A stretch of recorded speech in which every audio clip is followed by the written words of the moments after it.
સમાચારમાં આગળ વાત કરીએ।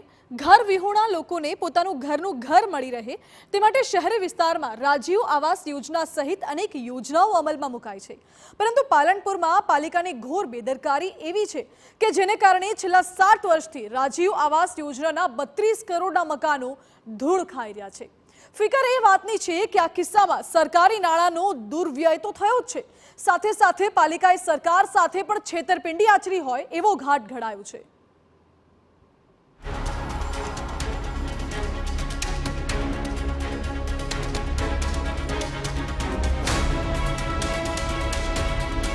આ છે રાજીવ આવાસના તૈયાર થયેલા સરસ મજાના મકાનો।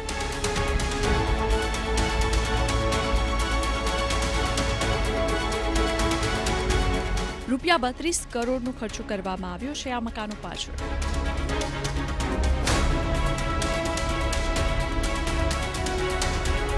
પણ 7 વર્ષના વાણા વહી ગયા એ એમ જ પડ્યા છે।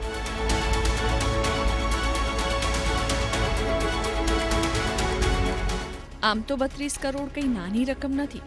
માન્યું કે પૈસા સરકારી છે, પણ છે તો પબ્લિકની મહેનતના જ ને, પણ બસ એને આ રીતે વેડફી કાઢવાના, કારણ કે પાલિકા કે એના અધિકારીઓને એની કોઈ તમા નથી। રાજીવ આવાસ યોજના કઈ પાણીમાં, 32 કરોડના આવાસ ખાઈ રહ્યા છે ધૂળ।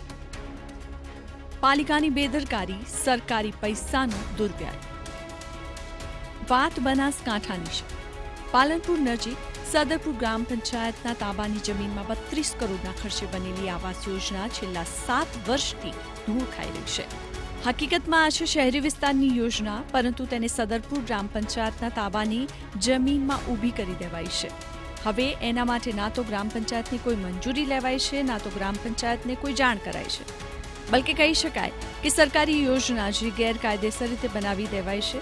અને હાલ સ્થિતિ એ છે કે આવાસ યોજના દરમિયાન કિંમતી પાઇપો, દરવાજા, લોખંડની જાળીઓ સહિતનો માલ સામાન ચોરાઈ ગયો છે।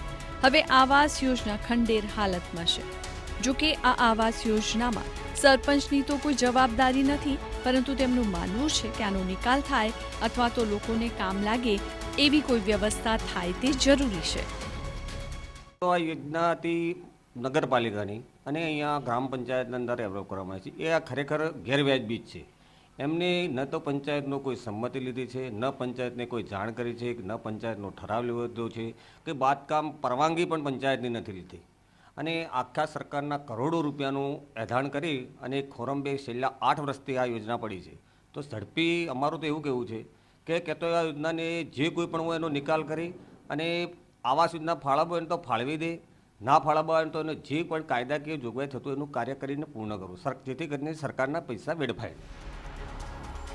પાલનપુર નગરપાલિકામાં વર્ષ 2016માં ઝૂંપડપટ્ટી વિસ્તારના લોકોને પોતાના ઘરનું ઘર મળી રહે તે હેતુથી પાલિકાએ હરિપુરા વિસ્તારમાં રાજીવ આવાસ યોજના મંજૂર કરી હતી। ત્યારબાદ 1392 આવાસ પણ ઊભા કરી દેવાયા, પરંતુ વંચિતોને લાભ મળવાને બદલે આ આવાસ અત્યારે ખંડેર હાલતમાં ધૂળ ખાઈ રહ્યા છે।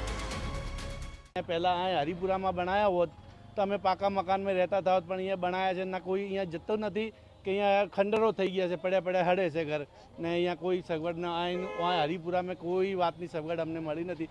ખાલી અમને સપના જ બતાવ્યા છે પાકા મકાનોનો, પણ અમારા સપના હજી પૂરા કર્યા નથી। જે જગ્યાએ સાહેબ અમને મકાન બનાવવાનું કીધું હતું એ જગ્યાએ બનાવી નહીં આપ્યા, બરોબર છે। અમારે કાયદાસર જોઈએ મકાન, અમારે જે જગ્યાએ રહે એ જગ્યાએ જ બીજે મકાન બનાવી આપ્યા છે, તો મકાન સારા નથી। તે તું કોણ રહેવા જાય અહીંયા? ઝૂંપડપટ્ટી જેવું લાગે છે એટલે કોણ રહેવા જાય, બરોબર? અમારે જે જગ્યાએ અમે રહો એ જગ્યા અમને કાયદાસર મળવી જોઈએ। આ તરફ વિપક્ષનું કહેવું છે કે આ તો પાલિકાએ સરેઆમ કરેલો ભ્રષ્ટાચાર છે। તો ફરીથી જે બાકી છે એ બનાવી અને રહેવા જવાનો તો પ્રશ્ન જ છોડો, અને બીજા ત્યાંના લોકોનો પણ આના માટે વિરોધ છે। એટલે આ ખંડેર હાલતની અંદર આ જે આવાસો બનાવ્યા છે, કરોડો રૂપિયાનો બિનજરૂરી ખર્ચ જે કર્યો છે એ બિલકુલ ખોટો કર્યો છે। વર્ષ 2016માં રાજીવ આવાસ યોજના પાલનપુરના હરિપુરા વિસ્તારમાં મંજૂર થઈ હતી, પરંતુ પાલિકાએ ગ્રામ પંચાયતના તાબાની જમીનમાં ઊભી કરી દીધી હતી। ત્યારે હેતુફેર ના થયો હોવાના કારણે આ સમસ્યા સર્જાઈ છે। ત્યારે હવે હેતુફેર માટે નગરપાલિકાએ મંજૂરી માંગી છે અને આ મંજૂરી બાદ નવેસરથી ગ્રાન્ટ લાવી અને આવાસનું બાકી કામ શરૂ કરાશે। ત્યારબાદ જરૂરિયાતમંદોને એનો લાભ મળશે। આજે આવાસો 80% કમ્પ્લીટ થઈને મેં આવીને અહીંયા જ્યારે આનો એનાલિસિસ કરી ત્યારે ખબર પડી કે આ તો આવાસો લગભગ લોકોને રહેવા આપી શકાય એવા છે. માટે આપણે બાકી રહેતા કામની એની દરખાસ્ત બનાવી છે અને 5,46,00,000ની દરખાસ્ત EHMમાં એફોર્ડેબલ હાઉસિંગ મિશનમાં મોકલી આપેલ છે. પણ એની સાથે સાથે જે એનું જે જમીનના હેતુફેરનું કામ છે એ કલેક્ટર સાહેબે પણ એની માટે પ્રોસિજર કરી રહ્યા છે અને કલેક્ટર સાહેબે એ રેવન્યુ વિભાગમાં એ દરખાસ્ત હેતુફેર કરવા માટે મોકલી દીધી. જેવો હેતુફેર દરખાસ્તનો થઈને આવશે એવું EHMએ કહેલું છે કે તમે આ હેતુફેરનું કાગળ અમને મોકલશો એટલે અમે તમારી આ ગ્રાન્ટ છૂટી કરીશું અને અમે નવેસરથી બાકી રહેતા કામનું ટેન્ડર કરી અને આવાસો પૂર્ણ કરી અને બાકીના લગભગ જે ગામમાં 1288થી 1300 જણા જે છે એટલા એ કરી અને એમના આવાસમાં ખસેડીશું અને એટલી જગ્યા ખુલ્લી કરીશું.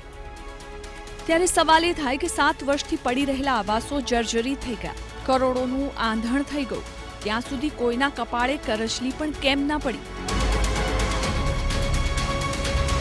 અંદાજિત 150 કરોડના ખર્ચે આ યોજના બનાવી હતી અને આ યોજનાના 7 વર્ષ થયા છતાં પણ કયા કારણે એક પણ આવાસની ફાળવણી નથી થઈ અથવા તો તેની કોઈ પ્રક્રિયા થઈ નથી.